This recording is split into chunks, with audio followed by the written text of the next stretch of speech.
কয়েকদিন আগে আমাদের ইলেকট্রনিক কমপ্লেক্স পুলিশ স্টেশনে একটা অভিযোগ আসে যে ডক্টর আশফাকুল্লাহ নাইয়া উনি নিজেকে MSENT বলে প্রতিস্থাপিত করে কিছু জায়গাতে প্র্যাকটিস করেছেন কয়েক বছর।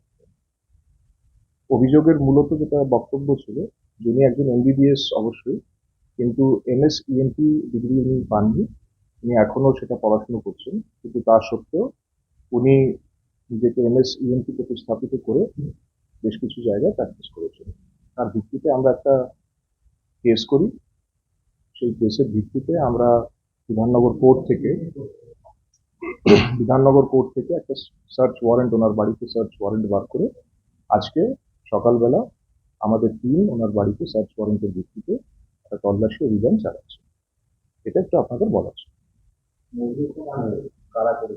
অভিযোগকারী একজন প্রাইভেট সিটিজেন করেছে, তার ডিটেলস আমরা জানিয়ে দেবো। কিছু স্টেটমেন্টসও আমরা পেয়েছি ওনার এই ব্যাপারটার ব্যাপারে।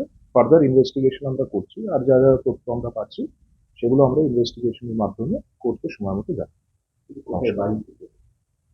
বাড়িটি যেখানে সার্চ ওয়ারেন্ট পেয়েছে সেটা হারউড কোস্টাল থানার অন্তর্গত আছে, সেইখানটা করা হয়েছে। দেখুন, আমরা আমাদের কেস স্টার্ট করেছি, ইনভেস্টিগেশন চলছে, একটা সার্চ ওয়ারেন্টের বেসিসে ওনার বাড়িতে সার্চ করা হয়েছে। আপাতত এইটুকুই আমরা বলবো। এখন কি কাজ চলছে? আমাদের টিম ওখানে আছে, তো প্রসেস যা আছে সেগুলো ফলো করছে। এগুলো সব ডিটেলস যেগুলো আছে পরের ইনভেস্টিগেশনের মধ্যে আমরা আনবো, ঠিক আছে? আর আপাতত আমরা আমাদের তরফ থেকে